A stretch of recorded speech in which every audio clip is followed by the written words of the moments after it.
मैं डॉक्टर अर्चना श्रीवास्तव पे academic group में आप सभी का स्वागत करती हूँ। आज मैंने जिस विषय को व्याख्यान के लिए लिया है वो विषय है साहित्य का समाजशास्त्र। ये पाश्चात्य काव्यशास्त्र का एक बहुत ही महत्वपूर्ण और विवादित विषय है। आइए विषय पर बात करते हैं। साहित्य हमेशा से समाज का दर्पण रहा है, लेकिन एक समीक्षा पद्धति के रूप में इसका आविर्भाव 17वीं 18वीं शताब्दी में हुआ। 20वीं शताब्दी में इसे अमेरिका और यूरोप में समीक्षा पद्धति के रूप में मान्यता मिली।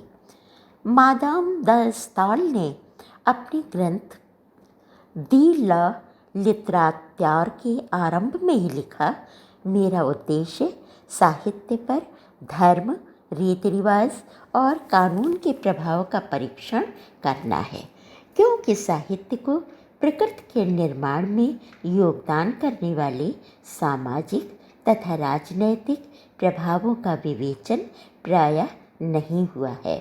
साहित्य के वे दो मूल तत्व मानते हैं, स्वातंत्र्य भावना और सदाचार।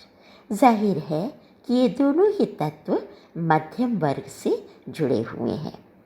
एडम स्मिथ, हीगेल और स्पेंसर ने भी साहित्य और समाज के अंतर संबंधों पर अपने विचार रखे थे, पर टेन ने अपने ग्रंथ अंग्रेजी साहित्य का इतिहास में साहित्य संबंधी मूल्यांकन का एक सिद्धांत स्थापित किया, जो प्रजाति, काल और पर्यावरण पर आधारित है।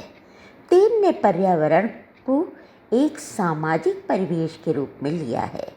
टेन के सिद्धांतों का प्रभाव तत्कालीन अमेरिकी पत्रकारिता परक आलोचना पर पड़ा और साहित्य में राजनीति, अर्थतत्व, मनोविज्ञान, कानून आदि की तलाश होने लगी।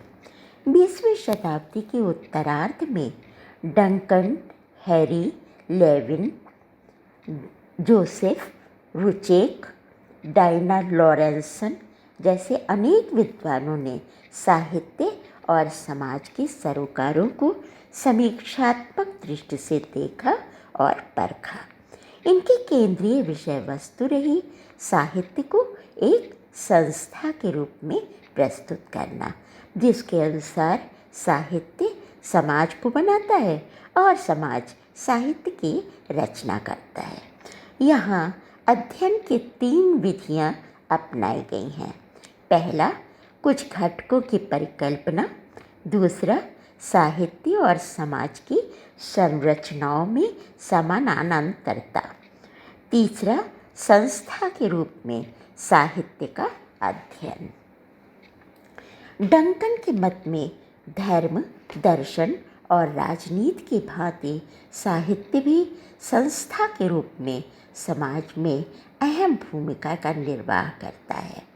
साहित्य का अपना समाज होता है, जो लेखक, पाठक और आलोचक के अंतःक्रियात्मक संबंधों में समझा जा सकता है।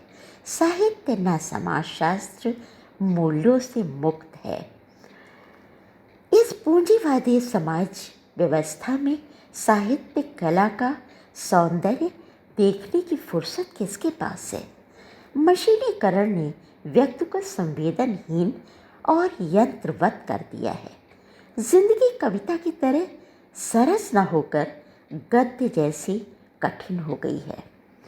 कोजर ने फंक्शन ऑफ सोशल कॉन्फ्लिक्ट में कहा है, साहित्य, नाटक, खेल आदि समाज की संरचनाओं को अखंड बनाए रखने में अत्यंत कारगर है। साहित्य इंसान को बेहतर समाज निर्माण में योगदान करने के लिए प्रेरित करता है।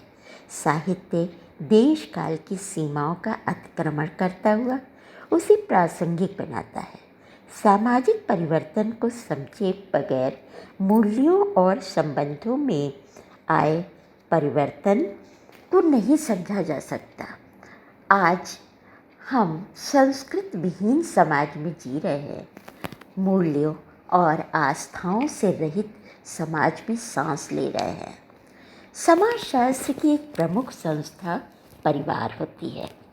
बहुत सी रचनाएं महानगरीय परिवार, मध्यम वर्गीय परिवार के समकालीन सामाजिक परिवेश में उत्पन्न हो चुकी और नित्य घटित होती विडंबनापूर्ण परिस्थितियों, जटिल आर्थिक समस्याओं, विघटित मूल्यों को रेखांकित करती हैं।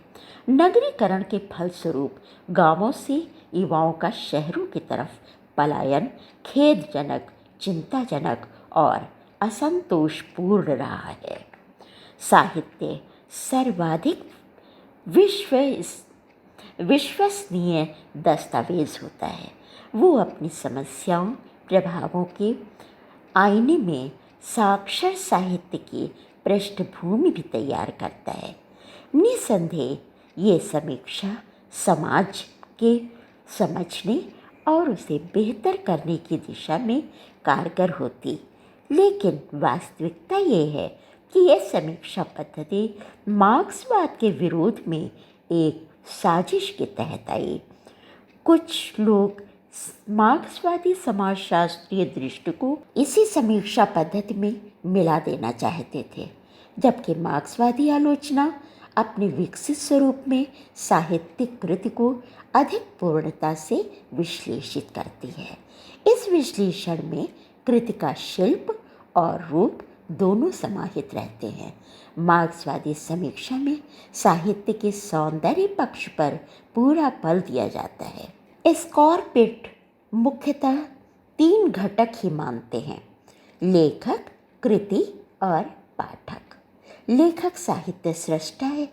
लेखक की वर्गीय स्थिति, आर्थिक सामाजिक समस्याओं के प्रति उसके दृष्टिकोण, विचारधारा आदि के संबंध में आंकड़े जुटाना तो आसान है, पर कृति में उनके फलितार्थों की विवेचना काफ़ी मुश्किल काम है। रही कृति तो उसके प्रचार प्रसार में प्रकाशक की भूमिका होती है, यानी कि सबकी डोर सीधे बाजारीकरण से जुड़ी हुई है। जो बिकेगा वही पढ़ा जाएगा। अच्छा साहित्य निजी धरोहर बनकर रह जाता है। साहित्य की समाजशास्त्र में मूल्यहीनता एक बड़ा मुद्दा है। वो न साहित्य साध्यता की बात करता है और न ही साहित्य के प्रयोजन मूलकता की। अतः उसका समूचा विवेचन डाटा, ग्राफ और डॉक्यूमेंट्स बनकर रह जाता है। सच्चाई तो ये है कि साहित्य का समाजशास्त्र में साहित्य का सर्जनात्मक साक्ष्य नष्ट हो जाता है। जैसा कि डॉक्टर बच्चन सिंह का मानना है, साहित्य का समाजशास्त्र जिस रूप में हमारे सामने पेश किया जा रहा है, वो साहित्य की समझदारी में कोई उल्लेख योग नहीं दे पाता, बल्कि हमारे साहित्य बोध को कुंद करके भोथरा बना देता है। धन्यवाद। आपको ये विषय कैसा लगा अवश्य कमेंट बॉक्स में बताइए। धन्यवाद।